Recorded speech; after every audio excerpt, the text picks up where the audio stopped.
Professor tapped by government spills all he knows about aliens. Hello 4chan. As a forward, I've never been to this site. I know the media demonizes it, but I need a place that is on the fringes to help spread what I know. Having gone to multiple mainstream networks and publications, and even having been interviewed by one, none of what I've told them has seen the light. So, this leaves me with no choice but to come to communities that will listen. Now, for my own protection, I will be leaving out my name, the names of certain figures, specific dates, and specific locations. There is a good chance that those who would recognize me based on those things will recognize me purely based on what I'm going to tell you anyway, but it is what it is. Giving it further thought, I'm going to skip my background and various events and go straight to the meat. The only thing I will say is that I have doctorates in theology and philosophy, and I am a professor of philosophy at a top 20 university in the US. If you want me to answer questions about my background, feel free to ask, and I will try to answer them all. Here it goes. Aliens are 100% not extraterrestrials. They aren't terrestrials either. The biggest psychological operation of the past 80 years is that UFOs/UAPs are the spaceships of green men from another solar system. That is simply not the case. Do you want to know what the scariest thing is? The government simply does not know what they are. They have guesses, but they have no concrete proof. From my work with UAP, they can deduce that they are most likely either interdimensional beings or some type of projection of a universal consciousness onto the material world, both of which I will get into later. The extraterrestrial theory was first disseminated as a way to 1. Make it seem like the military was in contact with alien beings, to suggest the idea to the public that they had full control of the situation. 2. Fool the Soviets into thinking that we had alien tech and were cooperating with a superior intelligence. And 3. Give the public the comfort of thinking that these things are physical craft/beings and not ethereal beings, a far more terrifying reality. Based off the sheer amount of sci-fi movies, books, TV shows, etc. that feature aliens from outer space visiting humans or invading Earth, you can get an idea of how completely and thoroughly effective the psyop was. The idea that UAPs are extraterrestrial seemingly sprang up out of nowhere. We knew that this phenomenon was real, and we knew that it was an intelligently controlled phenomenon. Nowhere was there evidence that these were extraterrestrials. Interdimensional, and that's just a funky word they coined because they have absolutely no clue. Truly, our government is packed with idiots. Based professor, I think this threat is legit. From the 1890s onwards, science fiction propelled the idea of beings from other planets and stars into the public consciousness.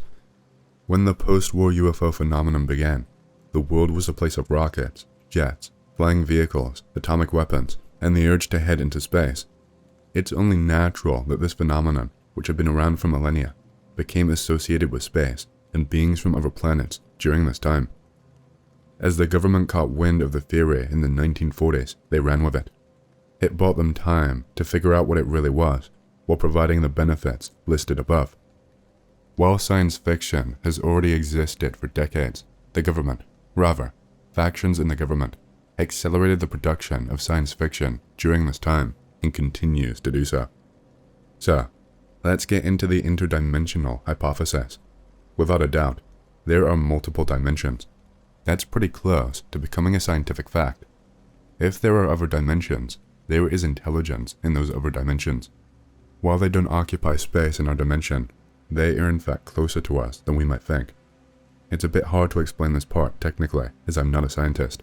However, as I am a theologian, I can liken it to how we say that somebody's spirit is always close by after they die. Part of the reason UAP contacted me, and others like me in the first place, was so that they could have people on hand to be able to provide a philosophical and theological perspective to the UAP phenomenon. I can say that comparing this phenomenon to various spiritual phenomena would be appropriate in more ways than one. I'm getting from this that by dimensions, you mean different rates of vibration. We don't know, in all honesty. That is what they are leaning towards, but it's all still unsettled science. They cannot say for sure. One name that I will mention, since he is fairly well known, is Jacques Vallée. Having talked with Jacques a couple of times now, It's clear that his theories on the phenomenon are what led to the current conclusions on just what these things are. If you don't know, Jacques Vallée was one of the first to put forth the theory that UFOs are some type of spiritual, folkloric/mythological occurrence. Throughout history, there are events that have high strangeness. These events can involve ghosts, demons, angels, fairies, bizarre things in the sky, ocean or underground, cryptids, religious experiences, etc. Since the advent of science fiction, this high strangeness now includes extraterrestrials. Now, many modern ufologists and those interested in the phenomenon are now under the impression that all the stories of high strangeness from ancient times now were actually aliens. They believe the ancients weren't aware of the existence of extraterrestrials, so they mistook these beings/crafts as angels, spirits, or mythological creatures. In fact, the opposite is true. Our modern society is looking through the lens of science fiction when examining this phenomenon.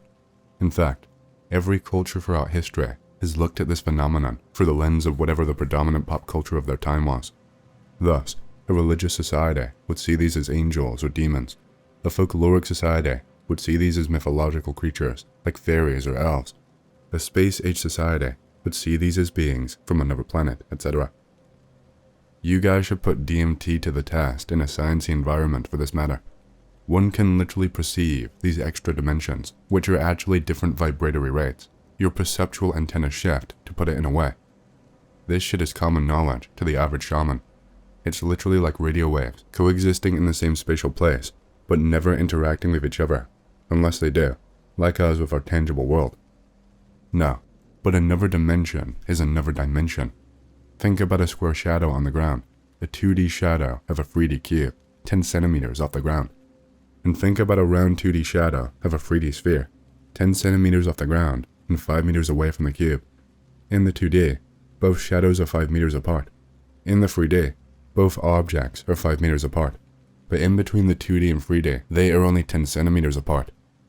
In their respective dimensions, they are quite far away, but in between dimensions, they can be very close, even on top of one another. The 2D shadows will have zero awareness of the 3D objects hanging just a few mere centimeters above them, just as we, in the 3D, have absolutely no clue of what hangs in the 4D just a few centimeters from us. All are coordinates of a single dimension, which is space. That multi-dimensions theory never held a drop of water, completely untenable. Yes, but you will be unaware of coordinates that run beyond your innate perception, simply because you are hard-capped of perceiving in only 3 dimensions. One of the biggest red pills I've heard is that there is much more in the small than in the big. We are closer in dimension to the biggest thing in the universe than to the smallest thing in the universe.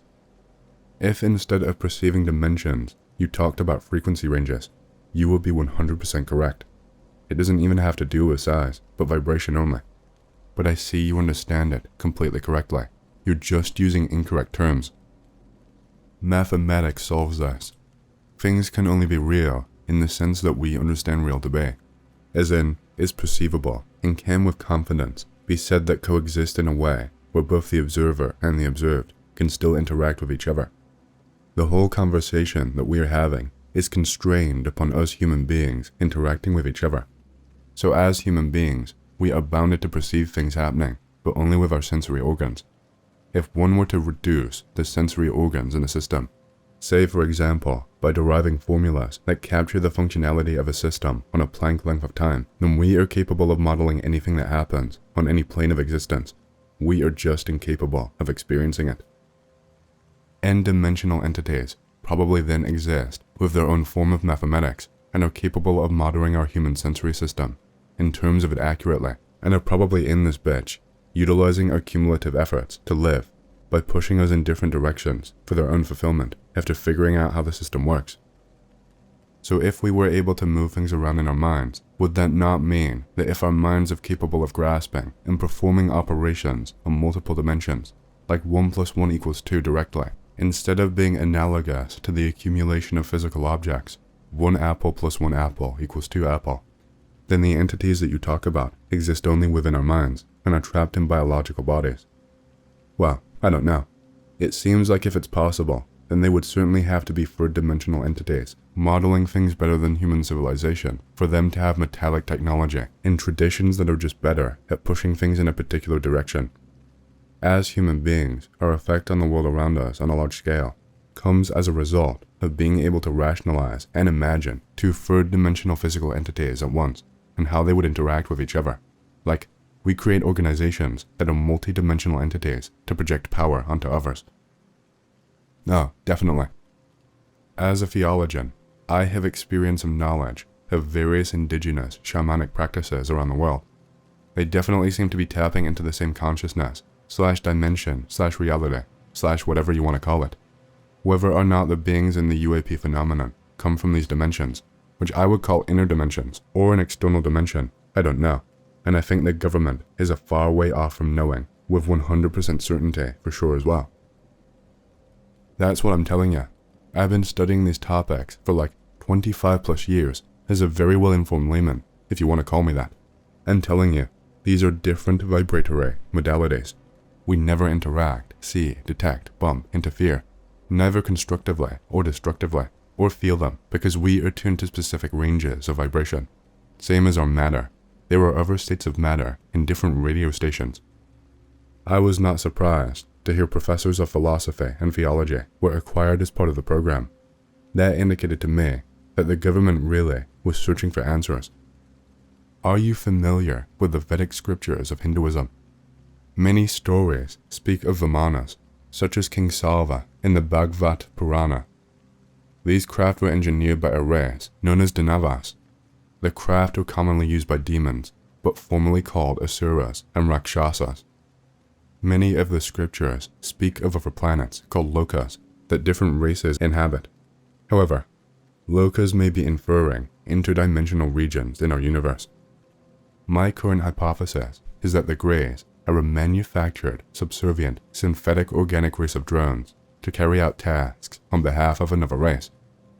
With the connections to the oceans alongside USO/UAP, I've hypothesized it may be the race of Nagas or something else. That will be leaning towards the inner Earth hypothesis, where supposedly the Naga inhabit. I need to read more into the Vedic scriptures, but from what I have studied, it mostly closely aligns with UAP/NHI hypotheses. I am quite familiar with the Hindu texts. Again, they were seeing this phenomenon through the lens of their culture. Everything they saw and experienced was almost certainly 100% real. Now, that does not negate any other religion's miraculous phenomena, as they all saw the same phenomenon through their own lenses and projected their cultural norms onto it.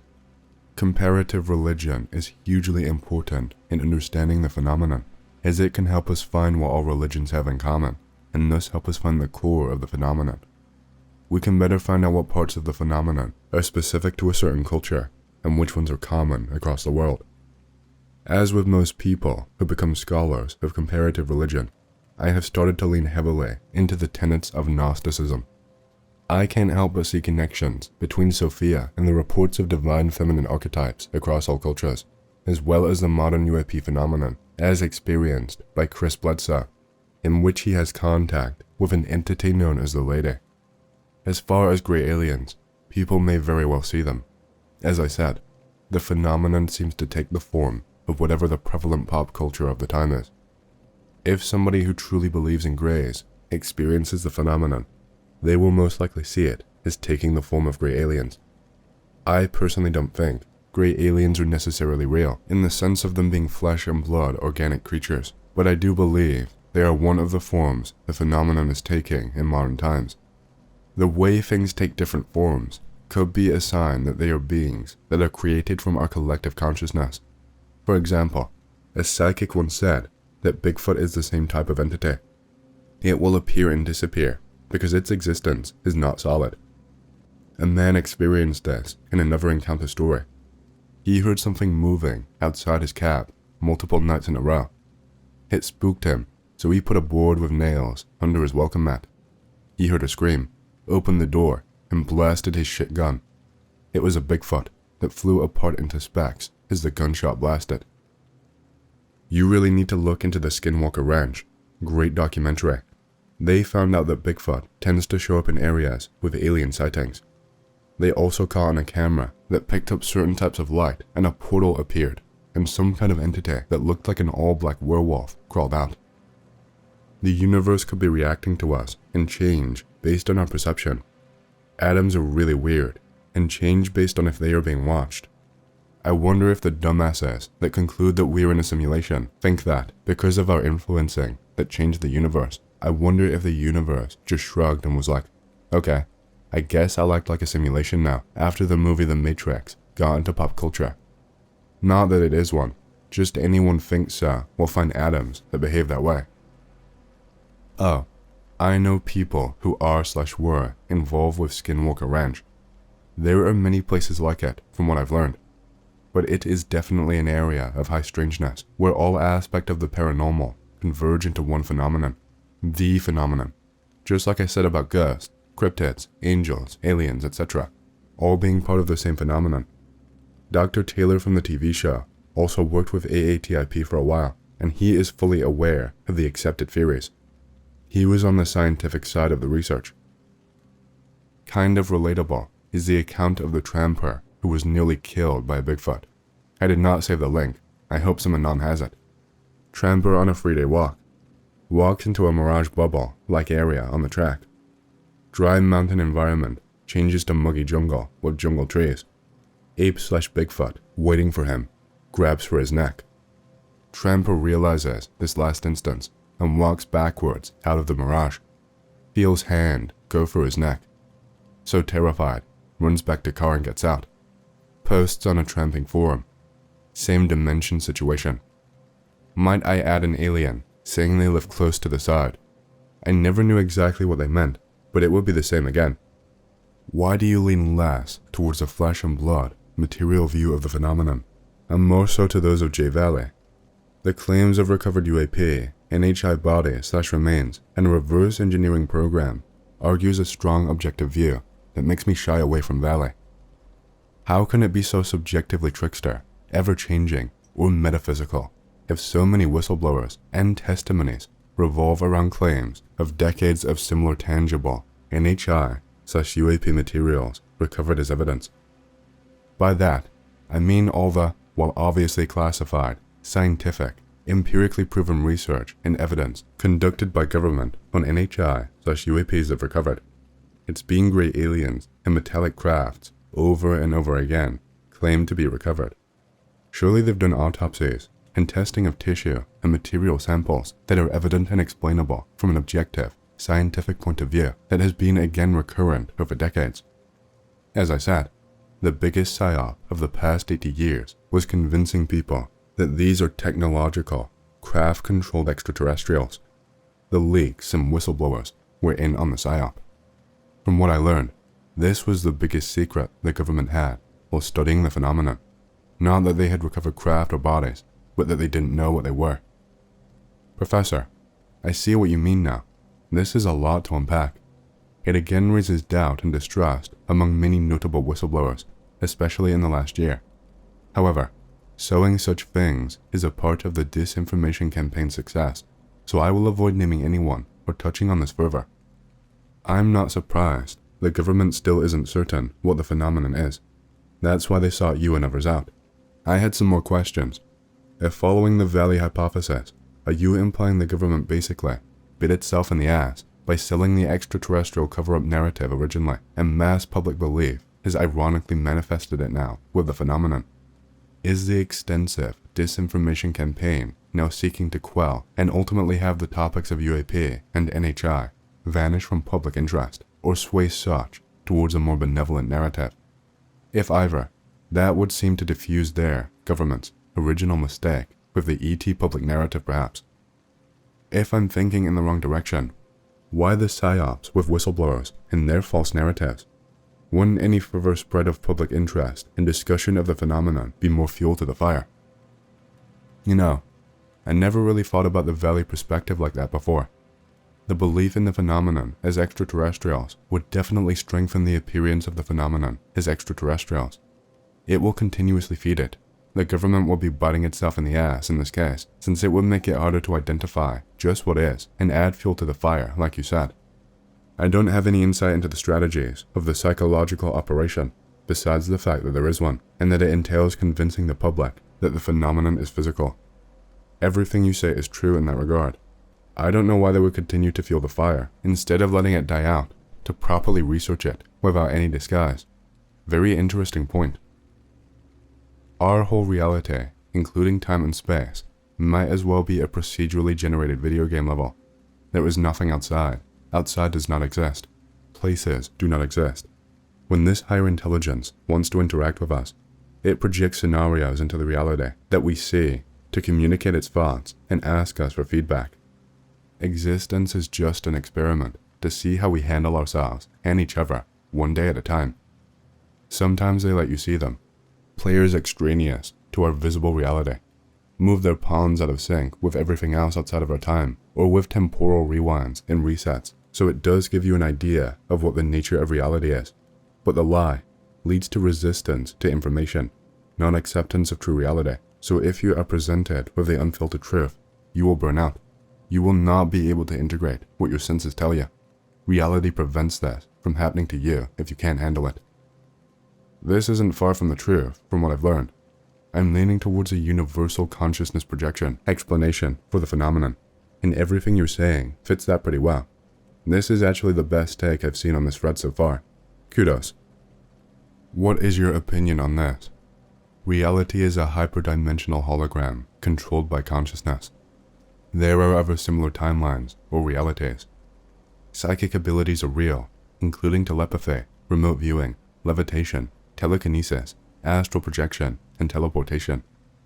Technology exists based on these features, such as UFOs, and telepathic antennas controlled by AI.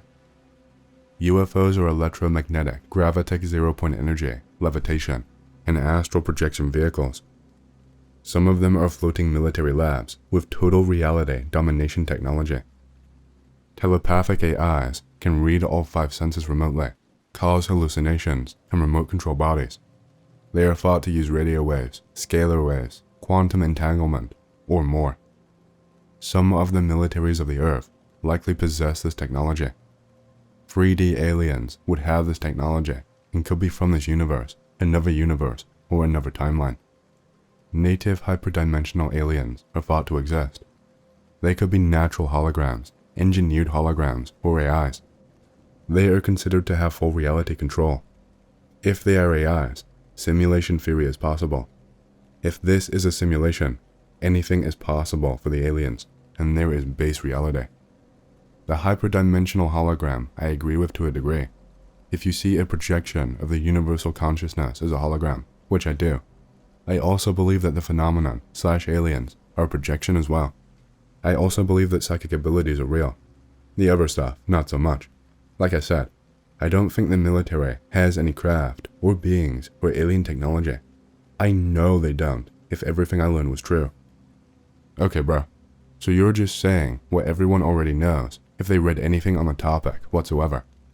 Only ignorant materialists actually fully buy into the ET hypothesis. Also, you fail to mention that ETI is actually real and exists alongside all of the terrestrial, consciousness-related phenomenon. The fact that you say sci-fi is a government tool makes it sound like Earth is the center of a conscious universe, but there is no proof of this. Even if consciousness influences the solar system and beyond, it is highly likely that other entities exist that have the same type of relationship with consciousness. You typed a lot of words to say something that could have been said in a sentence. With all respect, you are maybe only halfway to understand what is really going on. The government is a very low-level organization which is not trustable at all. Whatever they say does not mean anything since they have no communication from one end to another, as there are dumb and smart parts of them. No government should be trusted, and common sense should be used at all times. UFO and alien, or any other stuff that existed in physical reality, affected people physically, sometimes even leaving artifacts in them. There is more than enough proof that these biorobot, AI-controlled things actually exist in a way you don't believe. You are lacking knowledge in the field study or personal experience department. Everyone has a plan. Call everything a visual trick until the moment they get probed in the ass. That means those that did not believe or fought before any of those aliens and stuff still experienced some shit. Those that control reality will not let you know how they do it, since they do not want competition. Therefore, you will not read many answers here that would upgrade your views to closer to the truth. And yeah, there is actually a truth ladder where one truth is stronger than another, but based on what you ask, that is protected information. Sorry, but this theory just does not match the evidence very well. There are many people who reported UFOs, saucers, little green men, long before the concept was popular in sci-fi. Rural people who had no concept of UFOs, young children who had never heard of it, and yet the descriptions are very similar anyway. On top of that, the descriptions rarely exactly match what is in movies. It is just similar, which is exactly what you would expect if original reports were being turned into movies and therefore into stereotypes. I just read a report from goat herders in 1943 who assumed that they must have seen goblins or fairies, but their drawings are nothing like the popular concept. It's just a typical flying saucer and little beings in spacesuits. Unless the idea is that the beliefs of others are what causes the image of the beings to change, not the individual. Like collectively, the concept of extraterrestrials becoming a thing in the 20th century caused interdimensional beings to present as aliens to people who do not understand what an alien is, which seems pretty dumb to me. That's the point. I'm trying to let people know that the government has no new theories on the phenomenon. I know that the ultra-terrestrial theory is not something new. I already talked about Jacques Vallée, who's been talking about this since the 70s. What I am trying to do is put it out there that this is the theory most accepted by government research projects on the subject, and that the government absolutely does not have any bodies or craft, as this phenomenon is not exactly physical. Truthfully, I don't even know if I can get in trouble for essentially saying the secret that is out there is no secret, but I am still trying to be cautious. The fact that I, and many others in the fields of philosophy and theology, as well as psychology, were asked to help AATIP out in their research on the subject should be enough evidence that there is a spiritual component to these happenings. That is all I am trying to get out there. Believe it or don't believe it. I just hope what I'm saying fuels further discussion among the general public. This one is an urban legend me and my friends used to listen to when we were little. Old woman, his fruit garden. Lives all by herself. Husband died a couple of years back. Her sons are living in another city. They live beside a mountain range. He starts calling the police because aliens come down from the mountain and start eating her fruit. Multiple times. Every time the police arrives, there is never anything to be found at all. Screw it. She must be crazy. We will just ignore her. One night, screaming and noises from her backyard. Neighbors get really weirded out. Go to her house. Go around the house, into her garden. There they found the old lady standing, big stick in hand, literally trying to kill what is described as a weird combination between a praying mantis the size of a big cat and a rat. Nope.jpg. Everyone gets the hell out. Old woman dragged by force. Police called. And then, again, nothing to be found at all. But this time, there are multiple witnesses of the creature and the event. Spend rest of the night in the front yard to see if they can catch anything at all. Old lady does not stop saying, "I told you," and just laughing.